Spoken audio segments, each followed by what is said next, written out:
On September 22nd, Xi arrived in Seattle, the first leg of his U.S. visit. In a U.S. West Coast technology hub, the president attended a China-U.S. Governors Forum. Besides, he also reached out to a cross-section of American society, talking with entrepreneurs of both countries and visiting a Boeing factory, the Microsoft headquarters, and a local high school. According to Laurie Piercy, director of China Strategy and Development at the University of New South Wales in Australia, to choose Seattle as his first stop in the U.S., President Xi shows his country's determination in boosting innovation. I think that Xi Jinping has started in the right place, and he started in Seattle. He has not started in Washington. And if you think about the companies that Xi Jinping is meeting with in Seattle, it tells you much less about the U.S. economy, and it actually tells you a lot about the direction of China's economy.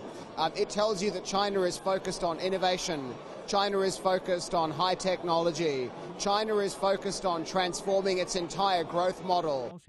Entrepreneurs also see opportunities of growing their businesses in China after meeting with the Chinese president. We've seen huge adoption and huge tolerance and acceptance from the regulators want to embrace innovation. The people, of course, want to as well, and it's why we've grown faster in China than we have anywhere else. It's not because Chinese cities are so big, because we're not even close to being that big in these cities. It's because of the sort of acceptance and desire to embrace innovation. The second leg of Xi's state visit to the United States is the capital city of Washington, D.C. Upon his arrival in the city on September 24th, he had a 3-hour-long informal meeting with his U.S. counterpart Barack Obama. Analysts say the deepening Sino-U.S. cooperation is significant to the development of the two countries as well as to the world prosperity. Pays great attention to the continuous and warm talks between China and the U.S. The two countries are two major powers in the world. Their cooperation is very important. Moreover, I think the cooperation should be carried out under a multilateral frame. I hope China and the U.S. could both have a very good bilateral and multilateral relationships. I think President Xi Jinping's U.S. state visit is meaningful to both the two countries and to the rest of the world, because China and the U.S. play important roles in international politics and economy. Working together, the two would promote the growth of the global economy.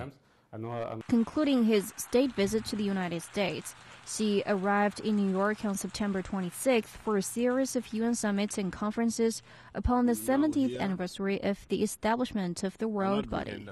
Xi addressed the UN General Assembly, the UN Sustainable Development Summit, a Women's Affairs Summit, and a Peacekeeping Summit. He also presided over a South-South Cooperation Roundtable, co-organized by China and the United Nations. To support South-South cooperation and assist developing countries in implementing their post-2015 development agenda, China will set up a fund with initial contribution of $2 billion. The country will also do its best to raise its investment in the least developed countries to $12 billion by 2030.